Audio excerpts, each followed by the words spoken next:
Hey everyone, Hunter from Ron Cichlids here. Today I'm going to be doing our second new facility build-out update video. If you haven't seen the first one, I'll leave a link down in the description below, so make sure to check that out first.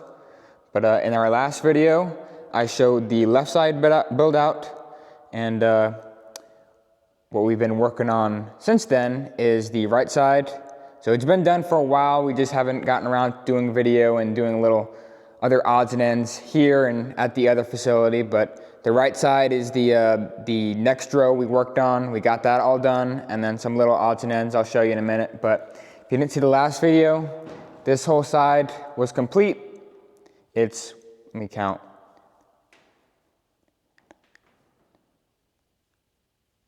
9. So it's 9 750 gallon, I guess you call them vats, and then there's 18 75s above them, 2 above each. And then, so this side is just basically a duplicate. So same thing, 9 more of the 750 gallon, I guess you can call them stock tanks too. And then the 75 gallons above them, same as before. They've all got their own water dripper, drain, and then the big tanks have 6 drippers for air, so air drops, and then the 75 gallons, they've got 2 each. So one sponge, 1 regular air stone for the 75s, and then with the vats, it's going to be 6 sponges for each of them. Not completely sure what I'm going to be putting in the vats yet. Maybe half breeders, half grouts, but we'll see once we start filling them up. And then I do apologize for any echo. This is a very big building. It's 80 feet long, 50 feet wide, so there is a pretty good echo.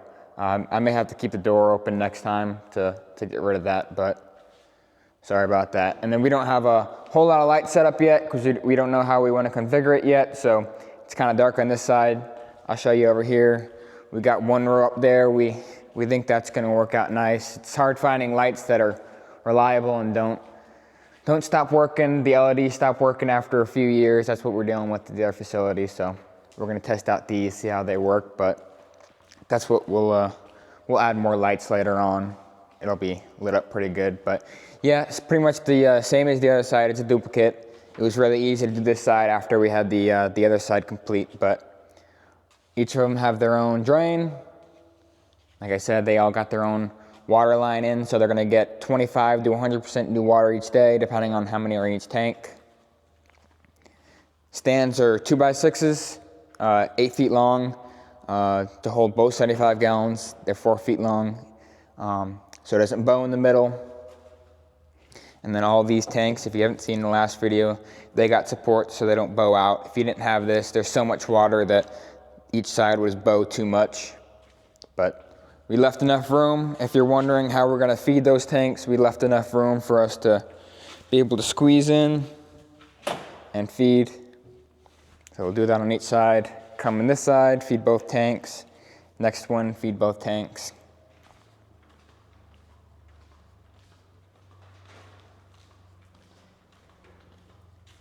The air conditioners, air handlers are in. Ran 2 of them for this building. We have to be able to heat the whole thing, especially in the winter when it gets cold. We don't use the air conditioner just to heat. We keep it 85 in here when we're not in here, and usually 80 when we're in here working. So I think these 2 should be able to keep up with it pretty good. But I think they're 5-ton each, so they'll put a good amount of air. That's what we've got in the main facility on the other property. But they're set up, wiring done, they're ready to go. We've got the blower sheds built. That's what Ron's been doing along with the electrical. Gonna move these outside here soon. He's gonna wire them in and then get the manifolds done and in place so I can start plumbing. But 2 big 2.5 horsepower blowers for each of them, brand spanking new. He built a stand in there to hold them up. And then we actually put a heater in there. And it runs through an Inkbird to keep it temperature controlled year round. Makes a big difference heating this in the winter, allowing warmer air to go to all the tanks instead of those blowers sucking in 20-degree air sometimes when it's cold outside. But Same thing in here, just a duplicate.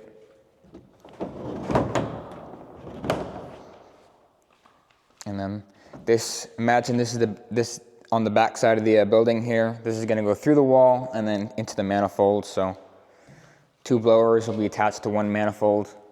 In case something happens where one dies, we can swap them over, but they're ready to go outside. Got ducts for the AC, already showed, but they go from the front to the back and then blow out the side. So should keep the whole thing really temperature controlled.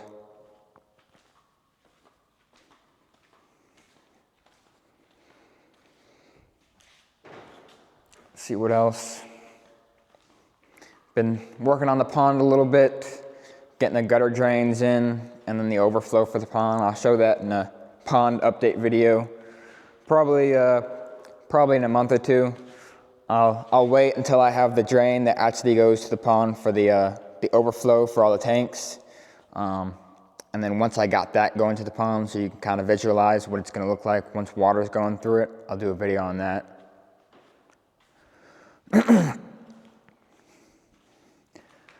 But yeah, the next steps from here is there's going to be a double row of vats, and then a row of vats and 40 gallons.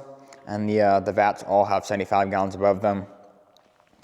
But we're finally able to find some vats. That's been a little hurdle for us to get over for the last few months. We haven't been able to find the vats we were looking for, food grade, and then in good shape. We try to get ones that are pretty identical. That way, when we're putting the stands on top of them, because the ones for the vats, the stands sit right on the tank. For those, it needs to be as level as possible. So the ones we come in should all be identical. We're getting 80, so should make our life a lot easier. But we're gonna work on this left row first, and then that middle row, and then may wait a little while for that right row and the 40 gallons. But we're trying to have fish in here by May, so I'll probably do more update videos on this, probably at least once a month. And then once I start moving fish over, I'll do even more videos.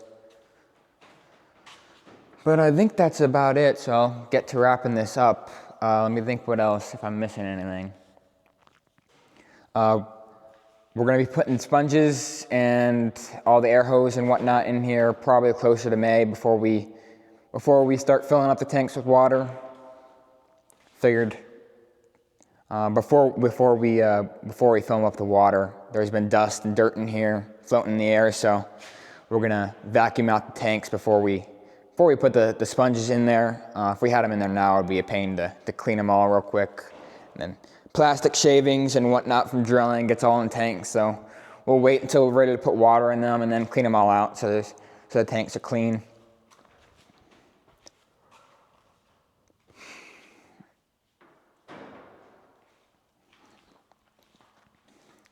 Yeah, that's about it. If you guys have any questions, let me know.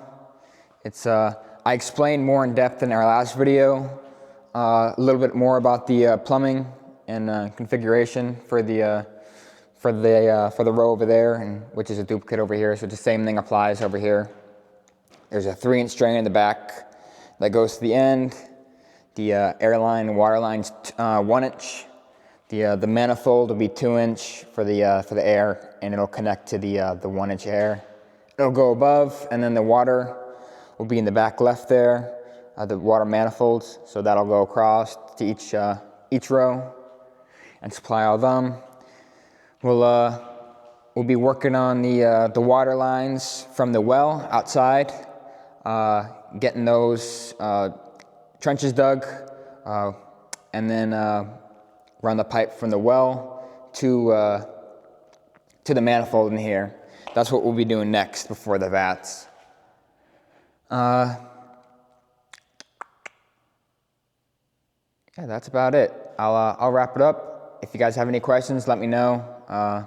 I try to reply to all the comments, so if you got a question, I'll answer. But appreciate you guys watching. Make sure to follow along for all the updates. It's gonna look really cool once we start getting the vats and 75s rows done, and we start getting this thing filled up. It's coming along nicely, I'd say now.